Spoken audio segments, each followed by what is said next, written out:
All right, good morning, everybody. Welcome to the EQUIP subgroup meeting. September obviously has been a really busy month for EQUIP, and we're going to hear about the signups which occurred, which were incredible, actually. I think we're very excited because we are breaking records. If the numbers hold and CMS signs up most everybody, we will have possibly, we have a shot at having the most people in bundled payment programs in a CMMI program. So that's huge. It's very exciting. We also, as you know, for year 3, are going to have 50 bundles, which is pretty cool too. So it's been a huge success. And the other exciting thing we're going to do today is William and Jessica are going to give a little overview of performance from year 1, which is an incredibly exciting story. And I think this is the first time publicly that we've shared this information. Isn't that correct? So you're going to see it before it gets presented to the commission at their meeting in October, I believe. So really exciting stuff today on EQUIP. The one thing I did want to just mention, and we'll talk about it a little more later on, is we are going to begin the process of thinking about year 4 and developing bundles. If you have ideas or thoughts, you've got to reach out to us now, because we really want to try to figure out what kind of capacity staff-wise and help we need to do it. It's a lot of work. It takes a lot of time, and we really need to know if there's something you're interested in. And we'll talk a little bit more about that later on.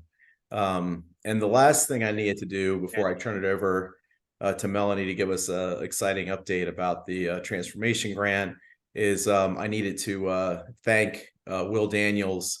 Will Daniels, for those who don't know, took an exciting opportunity. He's going to be working for Care First. He has been our staff person at the HSCRC for EQUIP for the last 2 or so years and has done a really great job working with us, particularly after Matty Jackson left when he took on more responsibility. So we really appreciate Will and everything he's done to help us get to this point, and hopefully he can go on to his next job and do some really good stuff there too. So I wanted to let Melanie Cavalier from the Maryland Healthcare Commission talk a little bit, give a quick update on the transformation grant, and talk a little bit about opportunities around the transformation grant. Melanie, you want to go ahead and say a few words? Thank you, Gene. So as Gene mentioned, we do have a few spots open left in this transformation grant. So for those of you who aren't familiar with it, let me just give you a very brief background. So we have a partnership with MedChi CTO to provide practice transformation to any practices that are interested, primary care or specialty practices. We did just graduate the first cohort of about 23 practices. The second cohort is going through it now. We have had several applications since the last meeting. We do get very good feedback from the practices, even the practices that are very advanced, because what they tell us is they learn new things or get ideas about different ways to do things. And it gives them a lot of things they maybe wouldn't have generated on their own. So if anyone is interested, the range of specialists, I mean, we've had nutritionists, we've had cardiologists, we've had eye doctors. So we really, any type of specialist, but I think it was designed to help practices be successful in programs like EQUIP, in programs like the MD-PCP. So, if you have any practices that you think might be interested, they don't have to have practice transformation experience. If they do, we can just help them move further. So reach out to Gene or myself, and I appreciate the time on the meeting this morning. Thank you. Thanks, Melanie. And the program is totally agnostic. So we're looking at numbers, but a very large percentage ended up going into programs, and we help. It doesn't matter whether the group wants to go into their own EQUIP entity or their own CTO or no CTO, or they want to go into the MedStar CTO, or they want to go into the Hopkins EQUIP entity for ortho. We will help anyone who wants to do it. And it is the modules that we're using are based on CMMI modules. So it's really good information. And every practice gets a practice assessment as well. It's done in conjunction with the Maryland Healthcare Commission. It's a really good program. So if you know any practices, and it doesn't have to be physicians, as Melanie pointed out, one of the groups that we'd like to see is maybe talk to some of the PT groups that are thinking about doing the MSK episode, that would be a good target group to help them, because they probably do not have a lot of familiarity with advanced payment models. So it does not have to be physicians. It can be anybody. All right, so that's we'll send some information out with that to everyone so they can share it with their practices. I'm going to go ahead and turn it over to William Henderson, who is going to kick off the agenda for us this morning with regards to updates from the HSCRC. William. Thanks, Gene. So I'm William Henderson. I have been on these calls for a while. I'm responsible for medical economics at the HSCRC, as Gene said. And the value-based programs roll under me. So we did lose Will, and I curse him every day now for leaving, because I have all sorts of fun things to get involved with. One of which is this. We are looking to replace that position. So, I actually hope we'll get some very exciting candidates. That will be posted soon, and we will have an HSCRC staffer whose primary role will be to focus on this and our other value-based programs. So I will be the temporary fill-in, hopefully not too long. So we can go ahead and go to the next slide, and one more. So this is just a recap of the year one episodes. Primarily what I'm focusing on is the year one results here. And so, that was a while back in terms of where we were executing. But those results have just been final. And this is the episode. So there was 4 cardiology, 4 gastro, and recording in progress, 7 orthopedics. So we can go ahead and go to the next slide. Overall, the participation in that year, we had 50 EQIP entities, just under 2,000 partners. As Gene noted, we're hoping by the end of year 3, we'll be well more than double that. So the program does continue to grow. We had everything from an entity with a 1 care partner to an entity with almost 1,000. So a big range in terms of size of participation. We can go ahead and go to the next slide. So this is kind of the numbers that matter. Overall, we scored savings of about $20 million on $400 million in care costs. So that's approximately 5%. We're pretty pleased with that. To put that in context, the target for the Maryland model for the section we're in that ends this year was 300 million, or 3%. So this is sort of overall, we need to save 3%. This program was driving 5%. Anything we can do that is contributing positively to us achieving those savings targets. The 5% only counts is only counting if the entity exceeded the minimum savings rate. So what's excluded from that 20 million is if an entity had savings but it didn't meet the 3%, we're not counting that. And similarly, the small negatives would offset those aren't counted. This is focusing on savings achieved above the 3% savings rate. Those savings come from 19 of the 50 entities. So the savings were concentrated in about 40% of the entities, and I don't think we think that's totally surprising when you look at what's being done in other programs. And we'll go through a little bit more breakout on that. Overall, that 20 million savings, we expect to make payments of just under 13 million. So about 60% of the savings are returned to the physicians, and then the net remains within the program. And that 60% is sort of a blend of different shared savings rates that exist. So that's kind of what we would expect to happen. We go to the next slide. So I think, one of the things we see as we look at the pattern of savings is that the savings did tend to be concentrated in the larger entities. So when we split the entities out by volume, quintiles, so quintile 1 in the top row, those are entities with more than 687 episodes. They achieved an average of almost $1 million of savings at about 2%. And then you can see, the quintile 2, obviously a smaller average payout because they were smaller, but similar in percent of savings, but the lower volume quintiles did not tend to generate savings. And you also see, a lot more volatility, which speaks to it's unfortunately just hard for the smaller entities to overcome that volatility. So as we note in quintile 5, we had everything from plus 29% to minus 22%. And I think in most cases, we doubt that practices would actually make that size of change, but what you're seeing is volatility, and there's unfortunately not a lot that can be done about that. We will talk a little bit later about some of the support we're going to work on for smaller practices. So we go to the next slide. This is kind of a similar way of looking at the data by practice size, but gets to the idea, that we feel very comfortable there is genuine real savings here. So each point on this graphic represents an EQIP entity. The horizontal axis is the volume of episodes they had. The vertical axis is the percent savings. So what you can see is when you look at the far left-hand side, where you get all the small entities, there does tend to be just sort of a distribution around 0. And that speaks to the volatility I was speaking to earlier. But once you begin to move to the right of the axis and you get to the entities, with the 300, 500 and plus episodes, there is definitely not a random distribution around 0. There's a definite skew towards the positive side, and I think that speaks to once we get to a critical mass where we can really see the accumulation of savings, the program was definitely making a difference. And this is consistent, I think, with what we would have seen in other places.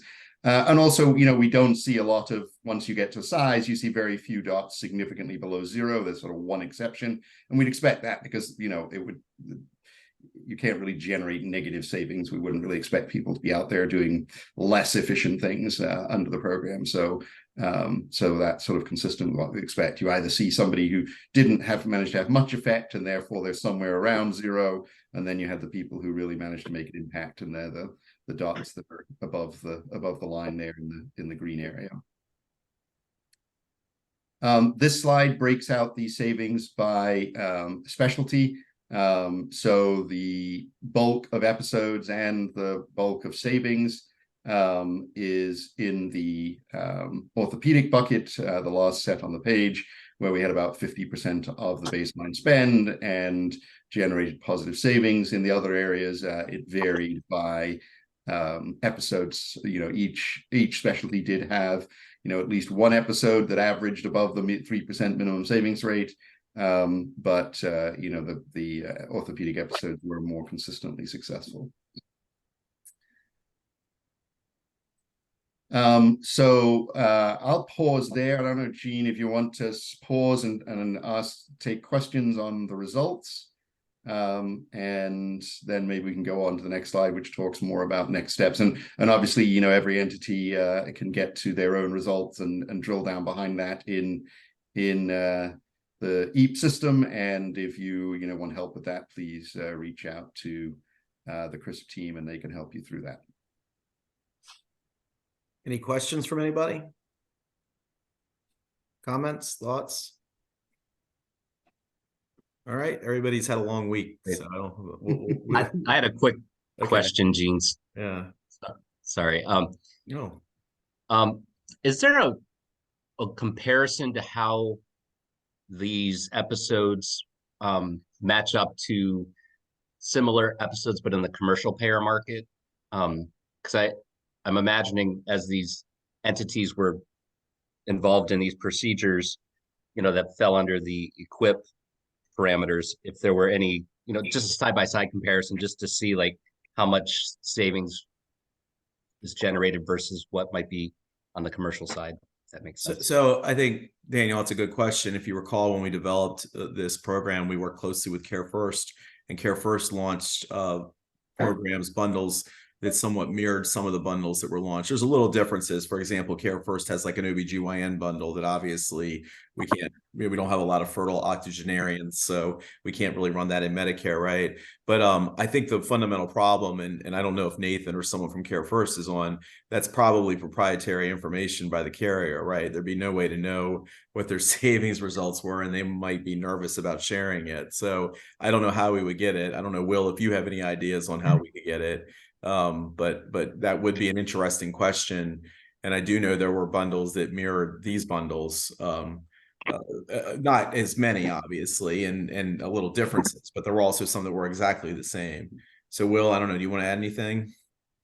Yeah, I don't have that data, but we could certainly talk to the Care First team. I don't know if Zach or anybody's on, and I mean, maybe they could at least share some directional findings, even if they're not comfortable sharing. Or it would be interesting to know maybe, and maybe they could tell us were their results similar to ours, you know, if that was the case too, you know, if they can do that. But I do understand that concern they might have.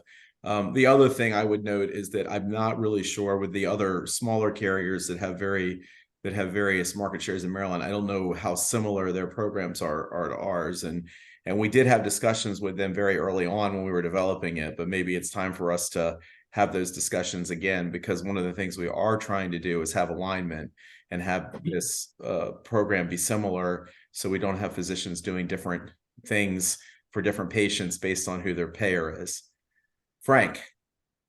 Yeah, Gene, the only comment I want to make to that question was a couple of things, actually. One is, I think even though Maryland is very different, I think what I've seen, at least in commercial EOC programs outside of Maryland, is that orthopedics generally tends to do the best, those episodes. So I think that's a common theme. But Gene, do you think maybe we can get some crossover data from the BPCIA program results, or is that not really a good comparison? I don't know, I'll let Will answer that. What do you think? Yeah, I mean, I think that's a reasonable comparison, and actually we did do that, and these savings just sort of generally are favorable to what we've seen in other programs like that, but we could certainly put together a more specific comparison. Yeah, I think these are good questions and good things to think about as we're developing new episodes too. And I guess maybe the other thing we should probably do is talk to some of the carriers if they have episodes that they've been particularly successful with. Maybe the other carriers we could talk about, including those as well. I just don't know how robust, you know, Aetna, Cigna, United are with regards to these types of programs. But maybe it's worth us reaching out to them, because we do want to have alignment. Alignment is good for all of us. All right. Any other questions? All right. I'll let you go ahead and move on, Will.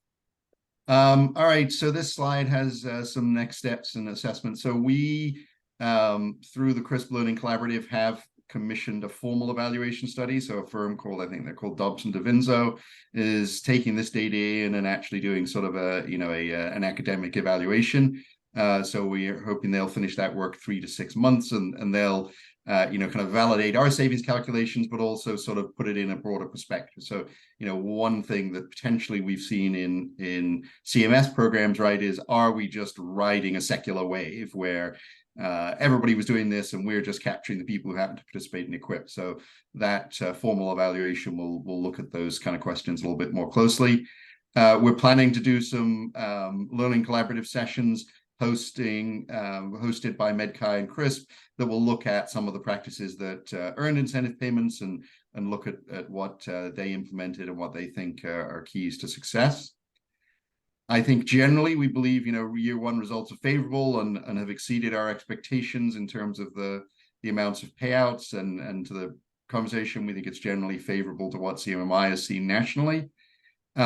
We had about $400 million of cost under bundles in this first year. So to put that in context, the total Medicare fee-for-service spend in Maryland is about $10 billion.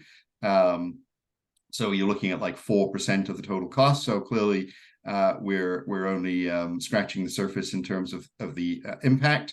As we expand the program, if we can maintain these kinds of savings rates, I think we're optimistic we're going to be making a really significant impact on the overall spend. As folks on this call know, year 2 and year 3 already expand considerably. We added 25 new year episodes in year 2 and another 5 in year 3. And as Gene said at the beginning, we expect to have somewhere in the neighborhood of, we're saying 4,000 in year 3. I think it all depends a lot on what happens as we go through the refining the submitted list. But I think 4,000 is a pretty conservative number, hopefully. So we'll be around there at least. The one area that I did emphasize, right, is that success did tend to be concentrated in practices that had sufficient volume.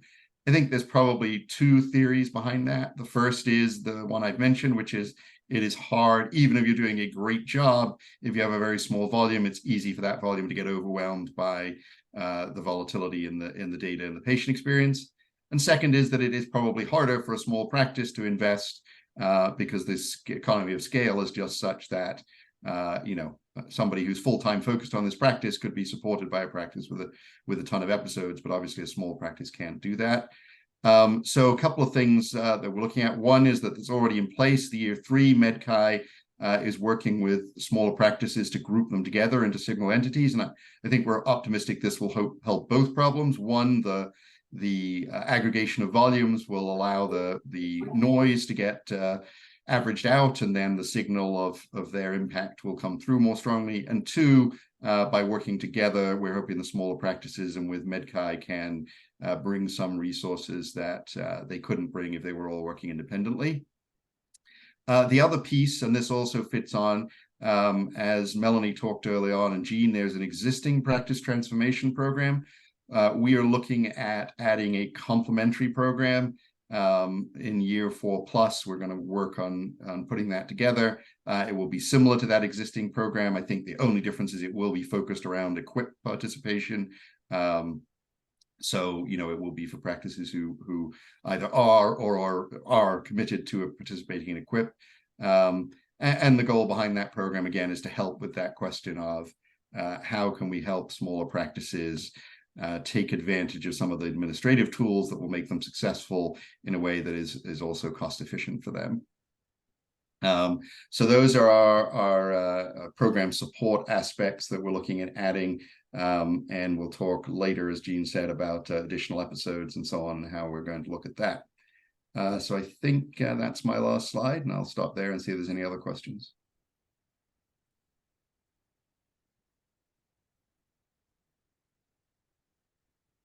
All right, I'm going to turn it over to Jessica, and she's going to talk about incentive payment timelines. Yes, so it's very exciting, and I'm sure our 19 entities that earned payment are very much asking, great, when am I going to see the money? So we're going to talk a little bit about the timeline for this, and also, since it is our first year paying out, there's also a little bit of lessons learned that we'll implement moving forward, as far as ensuring that things that were happening during the enrollment, trickle down to being compliant from a payment standpoint as well. So just a reminder, and all of this is available in the EQIP entity portal, so you currently can view this. But the calculation essentially is if you meet that minimum 3% savings threshold, you are falling into one of the tiers of that shared savings. William mentioned on average it's 60% as a payout, but you fall into one of the three, the lowest end being 50% of the share, the highest being 80%. And then we assess your performance on the quality score as well, to basically determine what that final number is. There's one more cap to ensure from a CMS rule that there isn't more than 25% of the prior year Part B payment. We don't believe anyone's hit that, but again, it is part of the calculation that we go through and is available right now for you to kind of view those final numbers. As a reminder, the care partner arrangements is actually the mechanism that permits us to pay entities. Without that, we wouldn't have a mechanism that enables us to kind of directly get the money to the clinical staff that are performing these. And everyone for PY1 did sign one, but this was back in like this time of 2021. So obviously there is a lag between the time that you were signing these care partner arrangements to when payment is going out. And with that, we noticed that we have to do a little bit of reconciliation to ensure we're compliant from this contracting and auditing standpoint. The flow of how the payment information gets into the system and is executed, it starts at the point of enrollment. So those who just enrolled, remember that there is a fields or a couple fields that you fill out where you put in the payment remission information, organization name, the address, point of contact, everything like that. And we use that to pre-populate the care partner arrangements. And this is where each individual practitioner agrees that they are participating with that entity and agreeing to their payment or their contribution to that payment going to this particular organization and location. And what we're doing now is is obviously has a couple months, actually many months ago at this point, asked for W-9s from all of the organizations to set them up in their as a vendor in their internal system so that we can, get those checks out. And we're looking to make sure that information on the W-9 does match the information that's on the care partner arrangement. So that would be great if that works and there's no issue there. But we are noticing that there has been some care partner arrangements W-9 mismatch.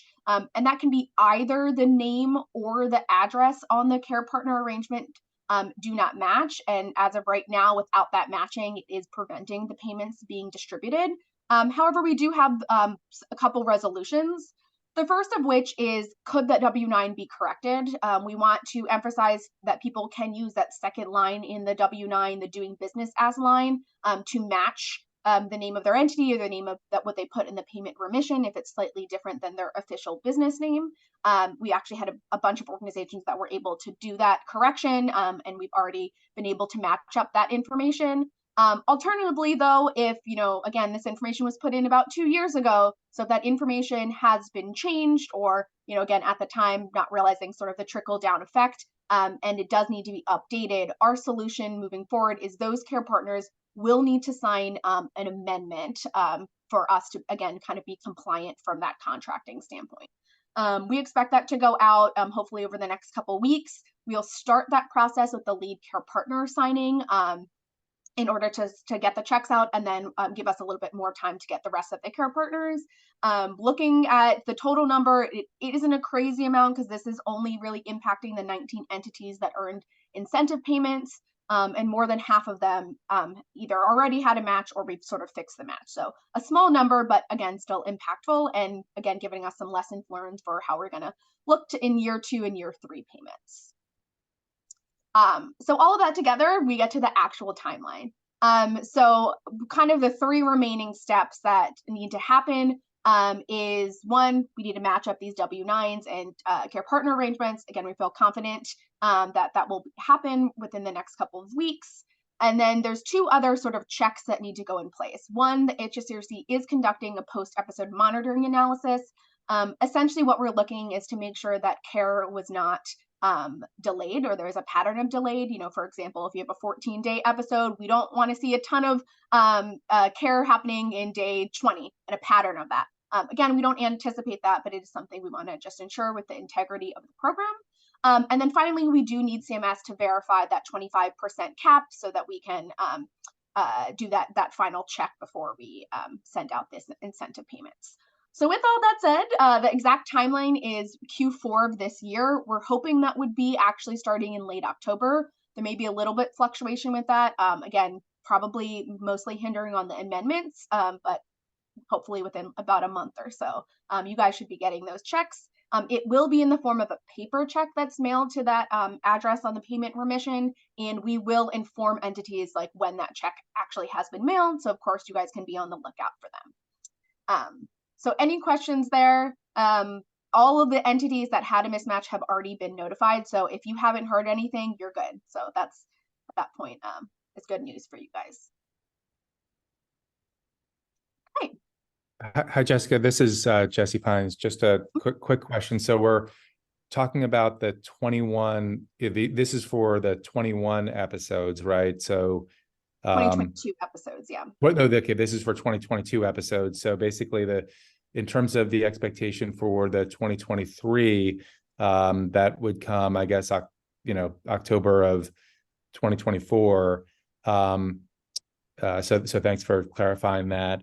And then the other question I had is around the AAPM bonuses. Does that come as a separate check, or does that come as part of the direct payments from CMS? How does that get allocated? Yeah, so it's definitely separate. The APM bonus comes directly from CMS versus, obviously this incentive payment is through through the HSCRC. And I believe that their timeline is early calendar year 2024 for the performance year of calendar year 2022. So they have a 2-year lag in their payments. The exact timing, I don't know, Jean, if you know exactly which month is that. I think January, February timeframe. but it's about a 2-year lag. And again, it's completely separate and different check than us. And I think they use different information. It comes at about the same time that your MIPS payment comes, so your staff will know when that is, and essentially, obviously, that's what you would get instead of getting your MIPS payment. And just for reminders, the 2020 year AAPM bonus was 5 percentage points on all your Medicare payments. The 2023 bonus was 3.5%. And right now, Congress has not allocated anything to AAPM for 24. So we need to wait and see what happens with that. And maybe what we'll do is in one of the either in the November or just I guess we're meeting in November, I think next, maybe we can have a discussion about what that is, if we have an idea or if we have a better idea. So everybody knows as we're rolling into the next performance year, what the AAPM bonus, if it does exist, for 24 will be. Okay, thank you. Jean, do you think it might not exist? Is that a possibility? That is a possibility, but I think, and I know enough, we need a billing or coding person to answer these questions. I know enough to be dangerous and get in trouble. I think at a minimum, you'll get the 0.75 increase on your payment. So you'll get something. That would be the worst case scenario, I suspect, the way the statute is written. But again, it's all in flux, and it depends on what Congress does. There's an act that's been put in to again take it back to the 5%, and there's a lot of people lobbying. I think last year when the 3.5% was done, it was done in December, maybe even January at the last minute in one of the continuing resolutions. So we just have to pay attention to the process. But still, obviously, a lot of practices took penalties on MIPS. So not having to do MIPS and possibly getting a slight increase is probably better than a lot did. However, I will, and it doesn't prohibit you can pick to do MIPS and still be in the program. But those are considerations that everybody should think about which one they select. If you are a practice that does a great job with MIPS, and they don't put a bonus in place, then that's something that we do need to think about what makes the most sense from a financial point of view for the hospital practice or the physician practice, depending on how they've done. If you have any physicians who are not doing MIPS, this is another really important fact. Next year is a 9-point penalty for not doing MIPS. So being in the program is huge for them. And you'd be surprised, it's not an insignificant number of physicians who are not doing it. Maybe what we'll do at the next meeting is we'll get somebody to talk a little bit about that. Will and Jessica and I will work on finding somebody who can talk intelligently about that for November. Great, thanks. And just a quick question, Jean, I don't know if you or Jessica know this. So if it defaults to the 0.75, would it also come as a bonus at the 2 years out, or does it come, I guess, with concurrent with payment? I don't know if you know the answer to that. I have a guess, but I'm afraid to say it because I don't want to be wrong. Why don't we get somebody who really knows this stuff and can answer it? I believe that's different though from the current bonus structure it's in place. Okay. All right. Thank you. Is there anybody that we could contact to persuade? Yeah, obviously our congressional delegation. MedChi has already been in contact. We've been working with Senator Cardin on this issue. He was very helpful in getting the 3.5% and continuing resolution last time. And Martha, his health LA, is very well aware of it. But yeah, speaking to Cardin and Van Hollen and the congressional delegation, particularly Congressman Cardin is on the Energy Committee. That would be a good one to talk to. But any of the congressional delegation, it would be very helpful. Thank you. It particularly disadvantages Maryland because if you think about it, because we had the Maryland primary care where track 3 is an advanced payment model, we then have some physicians who are doing like I think MedStar, Aledade have advanced ACOs that are advanced payment models. And then we have obviously EQIP where we've got thousands of physicians in advanced payment models. We're uniquely disadvantaged compared to other states. So it really, I think anybody who has relationships with the delegation, if they could send that message home, it would be very helpful because we are somewhat uniquely disadvantaged if they don't carry the bonuses forward.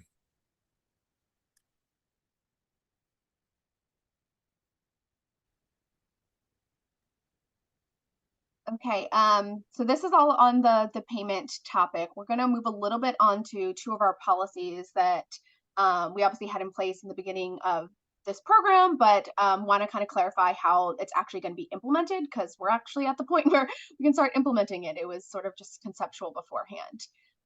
So the claim threshold and the quality policy. So these policies sort of mirror each other. The distinction is the claim threshold policy applies to an individual practitioner or care partner, whereas the quality metric applies to the entity in its whole. But essentially, that claim threshold is a policy that states that the EQIP entities at an aggregate level have to have 75% of their enrolled care partners that touch a claim in the baseline period. So they're obviously allowed, and there are many practitioners who do not touch a claim. They were new or moved or things like that. They're allowed to participate in the year, but that individual is considered on probation. And in order to have continued eligibility for the next year, they have to touch a claim during the performance year. And essentially, this was put in place because we want the people who are participating in this program to actually be involved in the episode.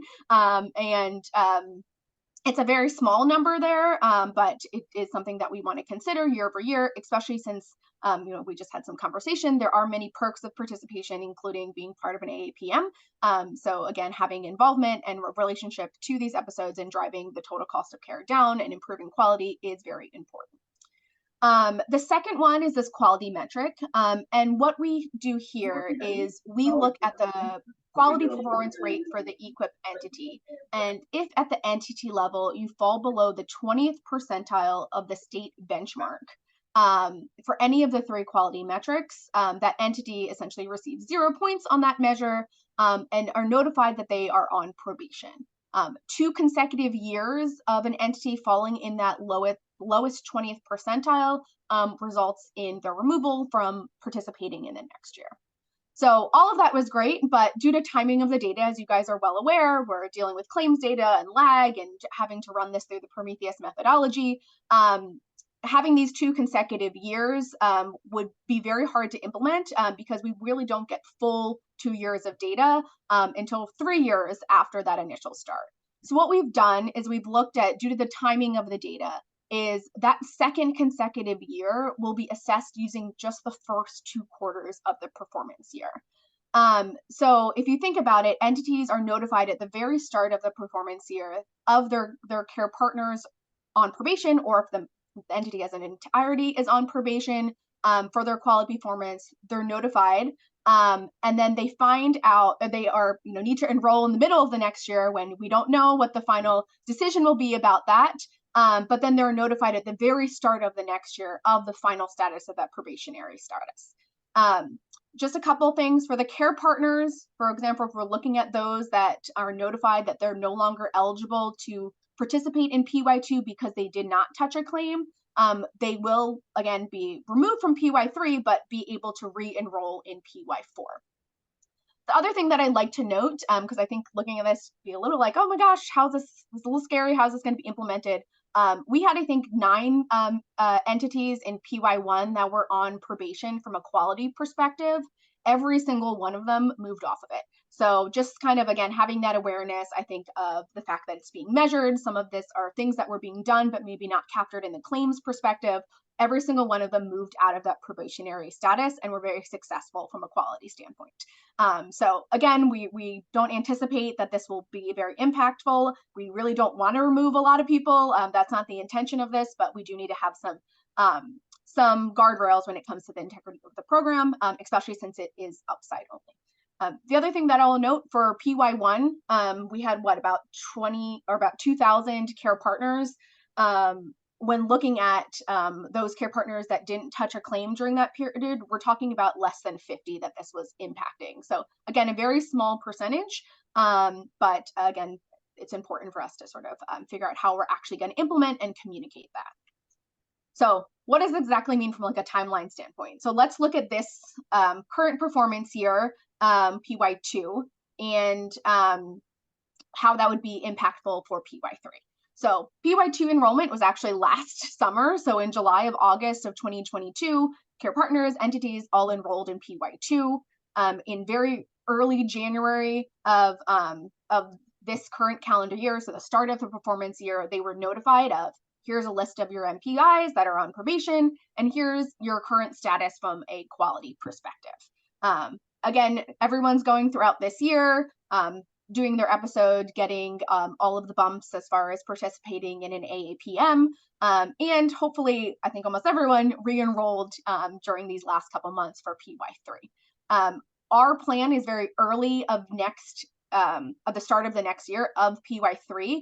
We would notify you of that final status. So we wouldn't be removing anyone in the middle of the year. Again, that's not an intention to make, a sudden drastic change, but because of timing, we wouldn't know before enrollment. So we want to encourage everyone, and hopefully everyone did, re-enroll, and they would be able to see sort of, again, that final status and how that impacts PY3.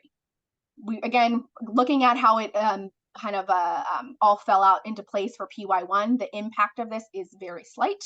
Mostly we're seeing it'll impact a couple of care partners, which again wouldn't impact your target price or your volume since they're not in baseline at all.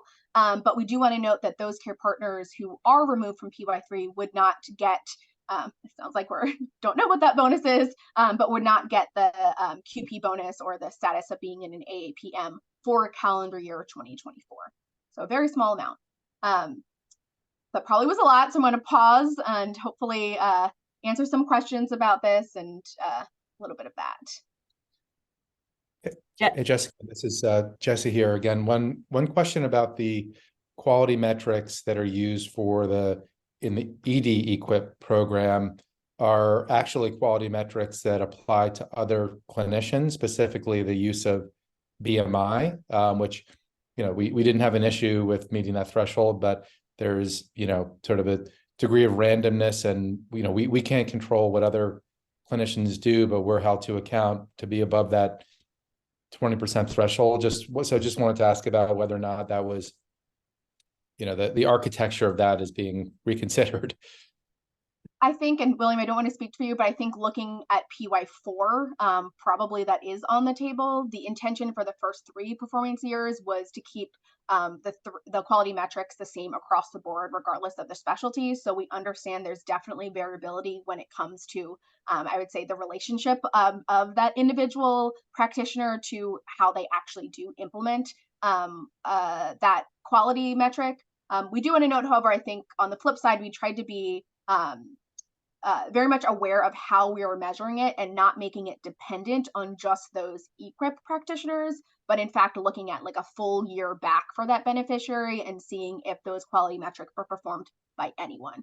Again, that may or may not be, that the impact of that may be a little bit different for each of your specialties, and Dr. Mines totally understand for the ED, it's very different, and it looks like hopefully it kind of just fell into place anyway, and there are a lot of people that already actually are doing that for your team. But definitely we hear you, and I want to say, William, it's on the table to look at the quality metrics as we look into PY4. And Dr. Pines, the other thing I think we're going to do is William mentioned that we're going to build out more infrastructure and supports. And one of the things we're going to talk about is what could we do from a global perspective to help make sure that the quality measures are achievable. I do think the 2 quality measures, which were the end of life and the BMI, are very achievable quality measures, especially when you're measuring them on claims, and it's a lot better than the quality measures that are required in some other programs like MDPCP or other programs that exist. So what we can also do is there a way that we can use economies of scale to create infrastructure that allows us to be successful? So that's another place where we might be able to fix it as well. But yeah, we can certainly have those discussions.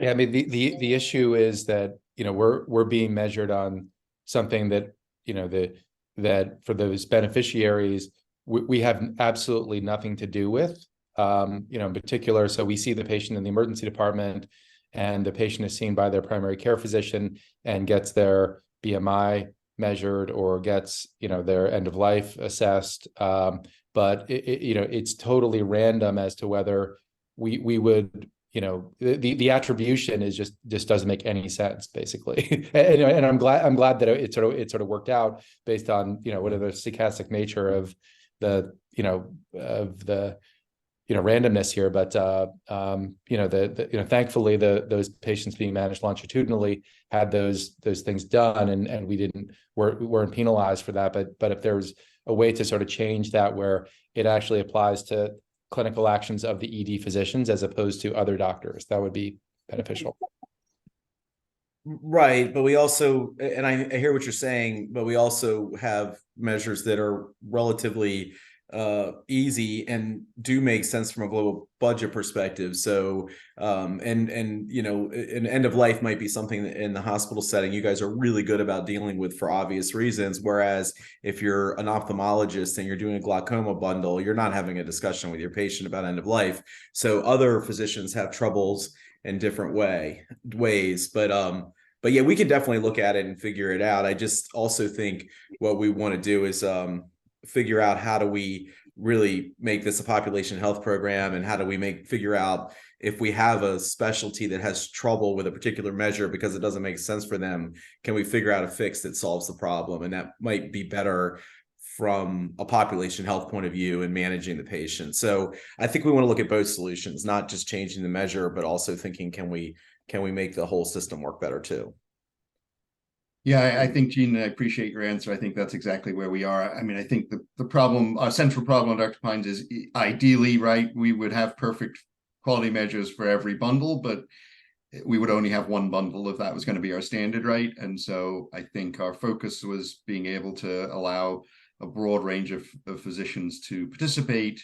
And the easiest way to do that was to choose some quality metrics that we felt were relatively applicable across the board, recognizing, as Gene said, that's relatively right, and that different specialties are going to have more or less influence. In the original program, we did do a lot of analytics around when we looked at those original three specialties, around making sure the three measures we were using, didn't appear to radically disadvantage any one specialty. And I think we were pretty happy with that. So I think that's probably the first place we would start, is looking at the current measures, which, as Gene said, have the benefit of being really good fundamental population health measures that, as a state, we want everybody working on, and hopefully, everybody benefits from that. But also are reasonably broadly applicable. So we could do more testing around, now we've got a much broader range of specialties around how much has our faith in those measures eroded by the kind of issues you're raising and the example Gene cited. I do think our bias is still going to be to stick to some broad set of measures, because of the problem that once we open the door to saying, well, we're going to do a measure on an ED bundle, I'm sure every specialty on this call could make an argument that there is better measures for their specialty than the three we're using, and we would just open a Pandora's box from an administrative and complexity point of view. And the other thing, using the claims measures for the quality measures is a home run for my practitioners. I mean, it's just so much easier than extra reporting or extra stuff. So if we can stay with that, that's something. Yeah, and that was the other consideration. Yeah. These were all things we knew we could measure from claims. With claims, and that's just makes life so much easier compared to what happens in a lot of these other programs, both with the payers and with the government. So maybe we'll put it on the list. We could do some more analytics about sort of the broad applicability of these measures, and we can come back to that as we think about PY4. And we can also we'll figure out that maybe there's an infrastructure fix that helps out those practices. Then that might be a more practical way to do it. Yeah. I mean, the other thing, as Jessica said, right, is we don't require the ED physician to have done it. Right, there's a year look back, so as long as somebody's done it. And frankly, the actual financial impact is also fairly limited, right? Even if you, the biggest consequence is probably the probation thing, not the financial impact. Mm-hmm. Right. I mean, I guess the request would be to have, and if it's just sort of a checkbox thing for to do this, that's one thing. But it's just that we're being measured on things that we have absolutely nothing to do with, which is the issue. Which is fair, but it's a fair criticism. Hi, this is Robin Mottermast. And to that, I like the three quality measures. I'm a primary care physician, so we do all that stuff. But I'm going to tell you that my ophthalmologist and other specialists have really pushed back on me as well, not only with advanced care planning and ophthalmology, but BMIs. And I understand what you're trying to do with population health. I really think it's great. So potentially with the infrastructure fix, if we could get that information to people who are trying to monitor this patient population so that they could reach out or have some type of impact on it, because to Dr. Pine's point, there's nothing he can do about that. So if we could at least, what we've had to do is build an internal dashboard. And so for a private practicing physician who's participating in this program to not have that information and not be able to do anything about it, seems like we could maybe make some improvements there. And question, sorry about the statement, the question. With the 20%, Jessica, did you just say each of the quality measures have to be above 20%, or could it be total all three are above 20%? Each of them have to be above the 20th percentile. And that 20th percentile is different for each one of them because it's obviously based off of state performance. I want to say like, BMI, that means above like 13%, whereas like advanced care planning, that may be above like 8% compliance with all the beneficiaries. We do have that on our website, like what that number actually is for the 20th percentile. We're happy to circulate it, but it is each one of them. If you fall below the 20th percentile in any of the three, you're considered on a probation status. Yeah, Jessica, this is thanks for saying that. I had one thing I was hoping. First of all, I just want to say you and Jean were amazing trying to get help with the new alternative payment model. I'm very appreciative of that. But I agree with the comment echoed before. And I talked to you about this, Jessica. If we can create a really good real-time dashboard, talking to a lot of providers across the state of Maryland, trying to get people incorporated now, I really, really, truly believe that would be a game changer to help groups be more successful, both the smaller groups and the larger groups. So I think that's just something, if we could, obviously there's the financial perspective on how we can provide that, but I do think that's a critical piece, just in my experience talking to all the groups and what I think would help them be successful.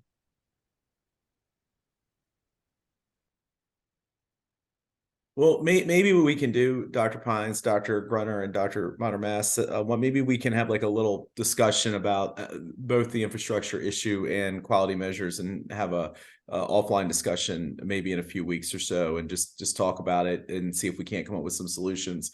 One of the things I've thought about is on the infrastructure side is, for example, could we get maybe a quasi-retired primary care or hospice doc who did end-of-life consulting via telehealth, and we could offer that as an infrastructure service and do it through the EQIP entity. And the EQIP entity could simply use CRISP to send the patients over, and they could make the phone calls and bill the modifier. Is that a possible solution to help with the end of life? Because I've heard the ophthalmology argument before, and maybe we can also look at thinking about better global quality measures going forward as we do it. But I do think there's a benefit. We got to make sure that we don't make perfect the enemy of good, right? We've managed to get a lot of people signed up, and we've managed to build something pretty cool here. And I think the 5% savings we achieved is better than most of the other national APM programs. So what I want to do is balance fixing it with not messing it up. It's a great point, Jean. And again, thanks for what you guys have done. Yeah, I completely agree with you, Jean. And I think I come from it from just like, how can we make it better? And I know now how challenging and difficult it has been for both you and Jessica. So I definitely I'm very appreciative of all the hard work you guys are doing. We'll get the three of you together to help us, and we'll talk about this a little more. Okay. I have an administrative question related to the quality measures. If you could go back to the last slide, please. I previously understood that if you had 2 years below the 20% threshold, you'd be put on probation. But it seemed, based on what you had just said, I understood you could be put on probation in your first year if you didn't meet the quality measures in the baseline year. Is that correct? Yeah, so 2 years on probation, kicks you out essentially. So you're put on probation potentially in your first year based off of the baseline. So you do need to show improvement in that first year. And again, what we saw was everyone for PY1 did, which is great. But we do have to look, essentially we're looking at where your starting point is and where you are on probation for that first year. So it's 2 years essentially that we give you. And because of the timing of that, like, you know, we won't actually know 2 full years worth of data until like close to your 4th year in enrollment. So we are using that second year, only using the first 2 quarters of that second year to make that decision point, or else unfortunately we wouldn't really be able to implement this policy. Understood. Thank you, Jessica. But also, just Andy, to add on to that, Jessica did a great job and reached out to everybody who was on probation, and those entities / practices all got off and took care of it. So I think as long as we're vigilant about catching up, these are things that are very easy to come up with a plan to resolve. And I do think that particularly when we've got practices and systems or in bigger groups, the solution doesn't always have to be to put it back on the dock. It might be, okay, we have these population health goals. How do we achieve them? And it's just a matter of figuring out what makes sense. And it might not make the most sense for an ophthalmologist to do the end of life planning, right? It might make more sense that the hospital do it. Or in your case, Andy, with Privia, it might be if you have somebody who's having issues, your main headquarters and the care managers there might be the better ones to figure out how to resolve it. So we've done well kind of dealing with it from a practical point of view thus far. And we should be able to do so again in the future. Understood. Thank you. I would also add our lead care partner unfortunately couldn't make it this morning, Dr. Grace Wu, but I would love to be included, for her to be included in the quality measure conversation.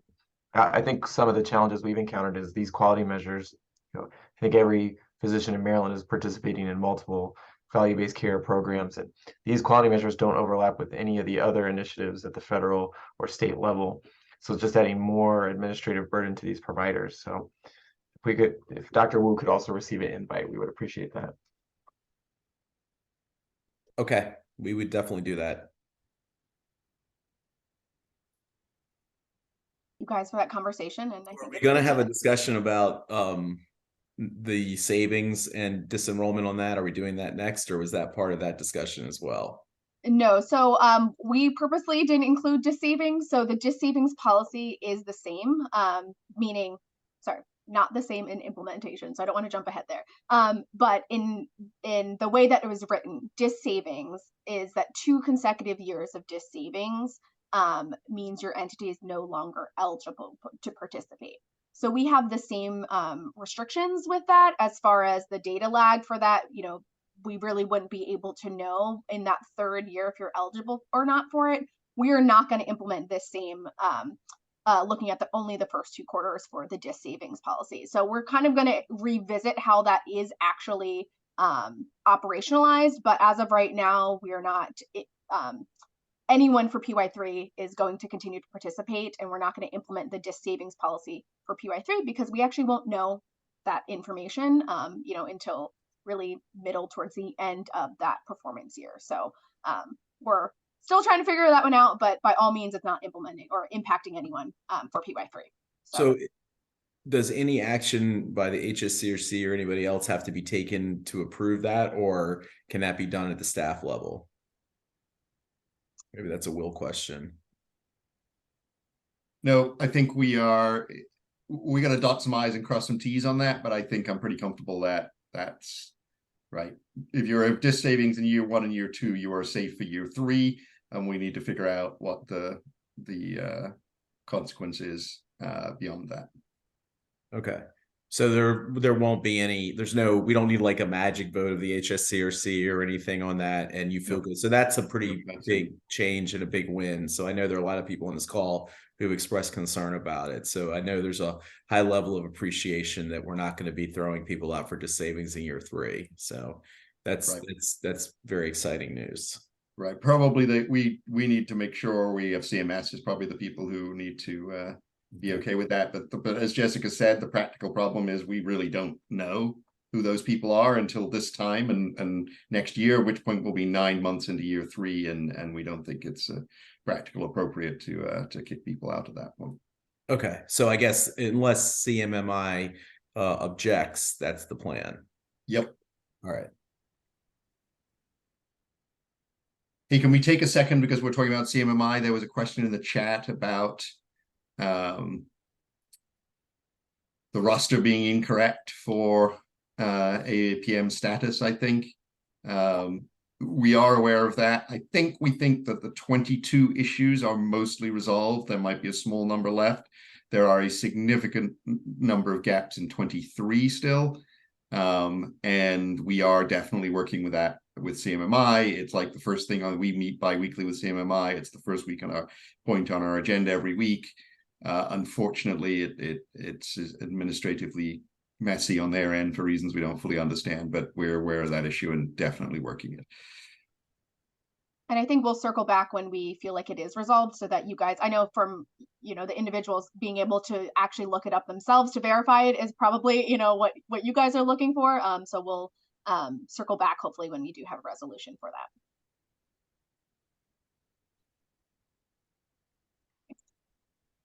Okay, so moving on to PY3, there's no other questions about sort of the policy stuff.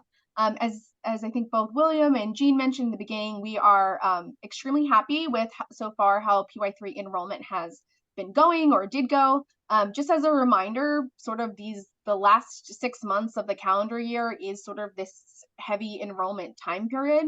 So we're obviously past the time of the portal actually being open for people to go in and indicate that they would like to participate. And we're in this September-October phase, which is essentially where we are finalizing the actual MPI list. And a lot of that has to do with some auditing and eligibility that we are going to go through, as well as the CMS vetting process. Once that happens, and some of this is actually going to be done in parallel, we move into the contracting phase, which is sort of the last 2-ish months of the calendar year to get everyone sort of officially in the program, everything, literally signed on the dotted line to be able to move forward for PY3 participation.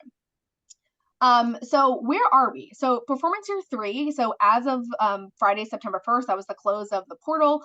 We had over 10,000 individual care partners who indicated that they wanted to participate and were sent over to CMS for vetting purposes.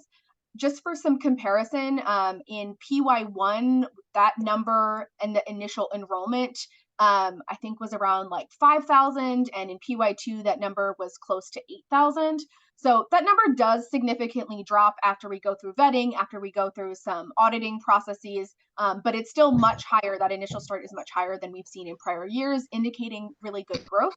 And we did see growth in some of our smaller practices and a lot in our physical therapists, which is great because obviously MSK was a new episode for us, and there was a lot done by Dr. Grunner to push that out, and just it's really kind of nice to see a lot of participation in something that we spent many months trying to build up. So there's representation across many different specialties, which is great. And the other number here, which I think is great to highlight, is that EQIP entity number. So we have 130 unique entities.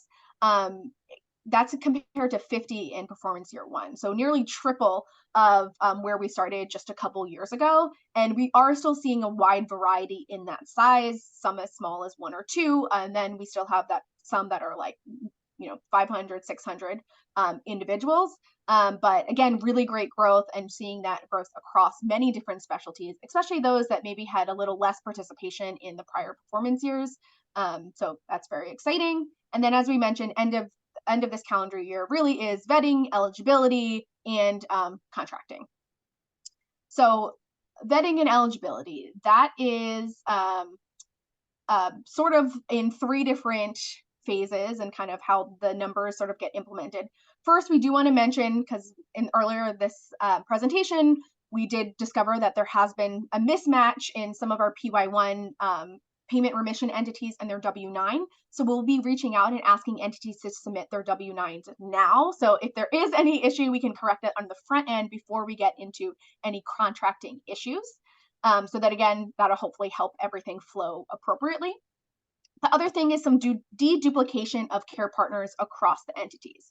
So per policy, a individual care partner or MPI can only exist or participate in 1 entity. We did see about like 150, a little bit more than 150 individuals that were, claimed by multiple entities. So what we'll be doing is reaching out to the lead care partner and administrative proxies for those entities and ask them to hopefully come up with a resolution. if there is no preference indicated per policy, that care partner will go to the entity with the smallest volume. We have never had to do that in prior years. Essentially, everyone has figured it out. It's kind of common for many of our practices to submit everyone, maybe even if it is a part-time practitioner. And that's why we see sort of duplication across multiple entities. And there's typically a clear, someone who I guess is more aligned with that care partner than others. So haven't had to implement it, but that is the default.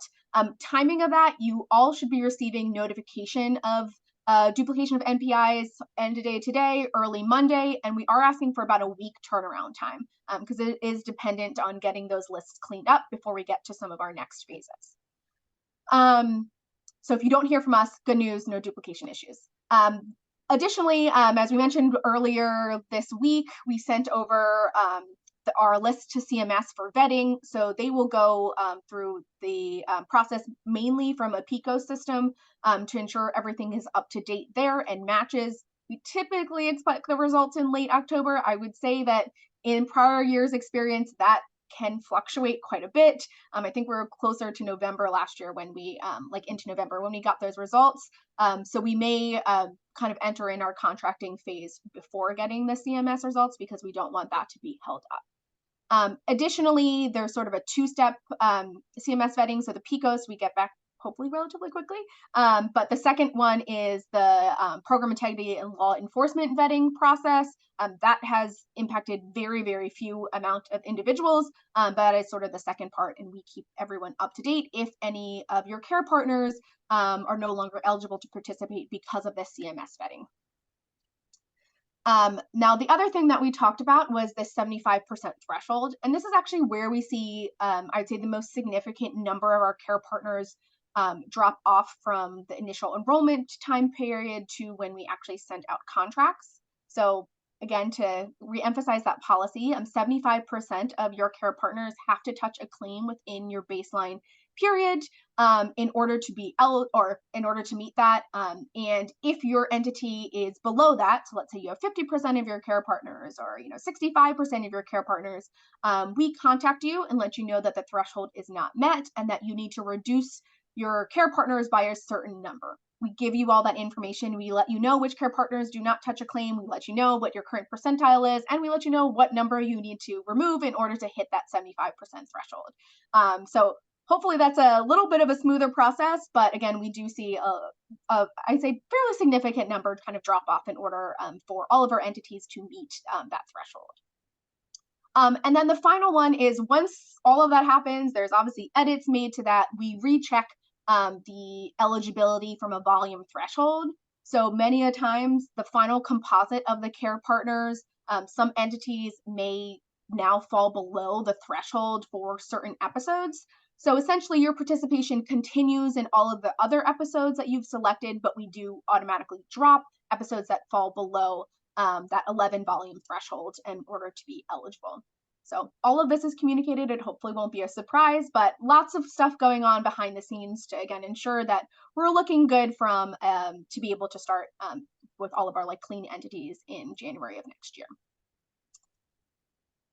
So contracting. So I'd say one big thing here, and I think some of our PY1 entities and PY2 entities will feel a little bit burdensome on this, but we have decided that because of the issues that we've noticed for PY1 is that we'll be asking all of our care partners to re-sign a care partner arrangement for PY3. There'll be significant language in there that will be added to ensure that if there is a mismatch between the care partner arrangement and a W-9, it enables the lead care partner to communicate that on behalf of the entity. So essentially, this is avoiding the need for amendments down the road. So hopefully this is going to solve a lot of our problems and we won't have to go sort of through this process as you're seeing we're going through right now. But we didn't, I guess, anticipate this when we first rolled out the care partner contracts. So we're going to add some of that language now. We'll also note that have been a lot of changes in those that participated in PY1 and PY2. Some of them just as simply as the name of their entity has been updated to better represent that specialty or the organization that they're part of. So some of that I think is also impacting the need for us to sort of clean up this process since we're talking about over 2 years ago when some of these contracts were signed. That being said, we do want to give ample amount of time for this. So we're going to use the same process that we've done before, where we send out essentially a folder to a share drive to the lead care partner and the administrative proxies with all of the contracts. They're pre-populated with your entity information, with the NPI and name of your individual care partners. And we're hoping to do that like really the 1st of November. So really early to give us, 6 to 8 weeks to be able to get everything back. Obviously, we're aware that this is holiday time too. So if we can bump that up at all to give people more time, and honestly also to give our team and the UMS team more time to process and reconcile all the contracts, that is great too. So please keep a lookout for that. There'll be more communication at our next meeting about that process. But we're hoping again that this will mend some things and hopefully streamline both payments and like compliance from an audit standpoint in these contracts moving forward. So Jessica, you're referencing all of the physician care partner agreements, not just the entity agreements that we signed, but every individual physician that we signed up.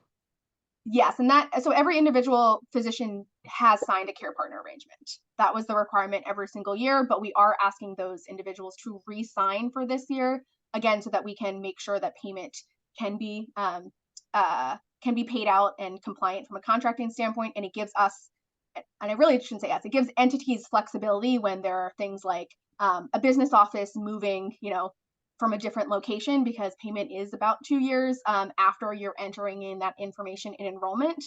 So again, things out of your control, which makes sense. But if that happens, we would not be able to pay you out. Again, your care partner is signing an amendment. So this would avoid amendments down the future. So we know it's a process.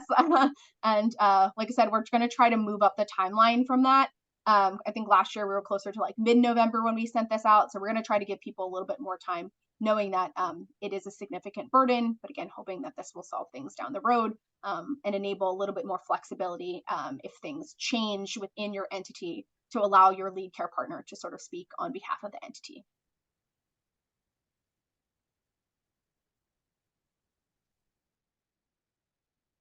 Okay. Okay, so from a timeline standpoint, essentially, as I mentioned, there's a lot of stuff going on behind the scenes, and we are going to be in constant communication if any of this impacts you guys. So be on the lookout for the deduplication of the MPI emails. If there are claim threshold issues as far as not meeting that 75%, and then as well as if you unfortunately fall below a volume from an episode eligibility standpoint because of changes within your care partner list. And then finally, that CMS contracting. So we post the CMS contracting within the portal, the CMS vetting within the portal. So you will know if your individual care partner is past vetting or not, but we will of course also communicate via email to let you know, hey, the portal's been updated and this is the number of people that have been impacted. So feel free to continue to reach out to the EQIP at crisphealth.org. We can answer all of these questions, but I think our intention is to really be pushing a lot of information out since they are more impactful at the individual entity rather than something in its entirety. I think that's all we have for PY3. So I'll pause here if there's any sort of questions for an enrollment timeline.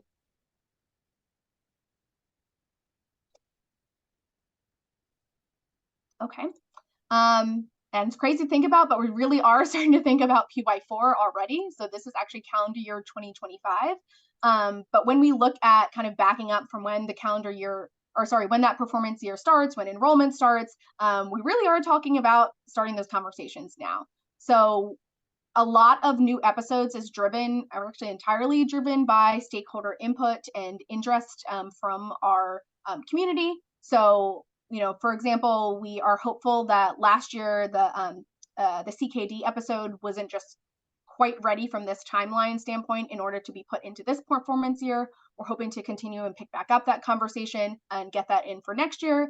But if we do have interest from other specialties, especially those that maybe had a little bit more limited options in the Prometheus episodes, now really is the time to reach out and start these conversations. We really need a sense of which episodes we're going to focus on by the end of this calendar year, because looking at the early part of next calendar year is where we spend a lot of time fine tuning and determining sort of the methodology, inclusion, exclusion criteria for each of those episodes. So really, we're looking at you guys, we're welcoming feedback. It starts with just interest, but just getting a sense of like what the ask is, because I'm sure we have some providers here on the phone. It definitely is an ask, and we're leaning on our clinical experts as far as coming up with very specific codes when it comes to what's triggering these episodes, as well as diagnosis codes, things like that may be included or excluded in an episode. So simply what we're looking for. This also is a little bit dependent on bandwidth. So the likelihood of us building 15 episodes from scratch is not probably possible. So now's the time. 2-3 episodes probably is the max of the capacity that we can take on.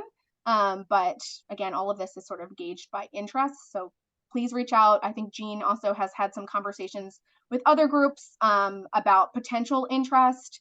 And we just really want to start these conversations sooner than later.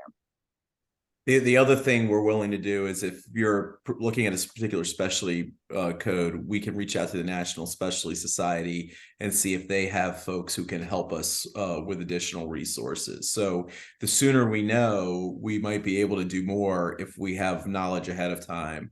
But it gets hard to do more than that. I think the other thing that we're doing, and Will's working on this now that Will Daniels is gone, is possibly looking at other groupers or bundles that we could use rather than Prometheus that would give us more opportunity.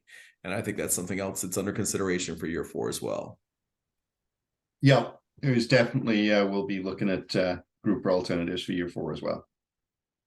And one of the other things I would suggest is if you could look at the physician alignment report that's on the HSCRC website, you'll see they had some suggestions on different ideas and bundles. And I know one that we would really like ideas on, because it's a priority both under the state health improvement plan and for various reasons, is behavioral health. We really would like to add behavioral health. So any ideas on that would be greatly, greatly appreciated.